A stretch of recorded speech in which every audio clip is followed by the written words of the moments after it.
S T Somashekar ಅವ್ರ BJP ಚಿಹ್ನೆ ಮೇಲೆ ಆರಿಸಿ ಬಂದ ಬಿಜೆಪಿಗೆ ದ್ರೋಹ ಮಾಡ್ತಾರ ಅವ್ರು. ನಮ್ ಬಿಜೆಪಿ ಅವ್ರು ಯಾರು ಹೋಗುದಿಲ್ಲ, ಅವ್ರು ದ್ರೋಹ ಮಾಡ್ತಾರ, ಉಳ್ಕಿದವ್ರು ಯಾರು ದ್ರೋಹ ಮಾಡೋದಿಲ್ಲ. ಏನಿಲ್ಲ ಇಲ್ಲ, ಅದೆಲ್ಲ ಸತ್ಯಕ್ಕೆ ದೂರ ಆದದ್ದು. ಕೇಂದ್ರದಾಗ ಬಿಜೆಪಿ ಸರ್ಕಾರ ನರೇಂದ್ರ ಮೋದಿ ಅವ್ರ ಇಂತ ಒಂದು ಪ್ರಧಾನಮಂತ್ರಿ ಇದ್ದಾಗ ಯಾರ ಬಿಜೆಪಿ ತೊರೆದು ಕಾಂಗ್ರೆಸ್ ಹೋಗ್ತಾರ, ಅಲ್ಲಿ ವಿರೋಧ ಪಕ್ಷ ಆಗಾಕು ಅಲ್ಲಿ ಕಾಂಗ್ರೆಸ್ ಸೀಟ್ ಬಂದಿಲ್ಲ. ಅಂತ ಪಕ್ಷ ಬಂದು ಯಾರು ಹತ್ತಾರ? ಈಗ ಸಿದ್ದರಾಮಯ್ಯ ಸಾಹೇಬ್ ಇರತಕ್ಕ ಅಷ್ಟ ಕಾಂಗ್ರೆಸ್ ಅದ. ಸಿದ್ದರಾಮಯ್ಯ ಸಾಹೇಬ್ರು ಇಳಿದ ಬಳಿಕ ಕಾಂಗ್ರೆಸ್ ಇಲ್ಲೂ ಜೀರೋ. ಸೋಮಶೇಖರ್ ಬಿಜೆಪಿ ಶಾಸಕರೇ ಕಾಂಗ್ರೆಸ್ ಬರ್ತಾರೆ ಅಂತ ಹೇಳಿದ್ದಾರೆ. ಅವ್ರ ದೊಡ್ಡ ಮನುಷ್ಯ ಅವ್ರ ಬಗ್ಗೆ ಮಾತಾಡೋದು ನಾನು. Thank you.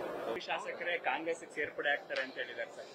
ಸೋಮಶೇಖರ್ ಅವ್ರ ಮಾತು ಯಾಕೆ ಸೀರಿಯಸ್ ತೊಗೊಂಡಿರಪ್ಪ? ಅವ್ರು ಕಾಂಗ್ರೆಸ್ ಸೇರ್ ಆಗೈತಿ, ಅದ್ರ ಸಂಬಂಧ ಏನ್ ಮಾತಾಡ್ತಿರ್ತಾರ, ಅದ್ರ ಯಾಕೆ ಸೀರಿಯಸ್ ತೊಗೊಂಡ್?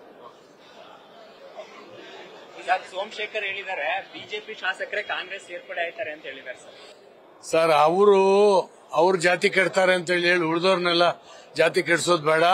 ಸೋಮಶೇಖರ್ ಅವರು ಮಂತ್ರಿಯಾಗಿ ಎಲ್ಲ ಬೆನಿಫಿಟ್ ಅನ್ನು ಪಡೆದು ಈಗ ಅಧಿಕಾರ ಹೋದ ಕೂಡಲೇ ಆಚೆಗೆ ಹೋಗೋರು.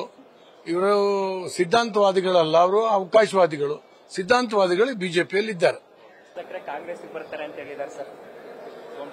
ಅದ್ರ ಬಗ್ಗೆ ನಾನೇನು ಅಭಿಪ್ರಾಯ ವ್ಯಕ್ತಪಡಿಸಲ್ಲ. ನಿಜನಾ ಸರ್ ಹೋಗೋದು? ಯಾರು ಕೇಳ್ತಾ ಇದ್ದೀರಿ? ನಿಮ್ಮನ್ನ ಯಾಕೆ ಅಲ್ಲ, ಬಿಜೆಪಿ ಅವರೆಲ್ಲ ಹೋಗ್ತಾರೆ ಅಂತ ಹೇಳಿದ್ದಾರೆ. ಅದಕ್ಕೆ ನ್ಯೂಸ್ ಫಸ್ಟ್ ನಿರ್ಭೀತಿಯಿಂದ ನಿಮ್ಮ ಪರವಾಗಿ.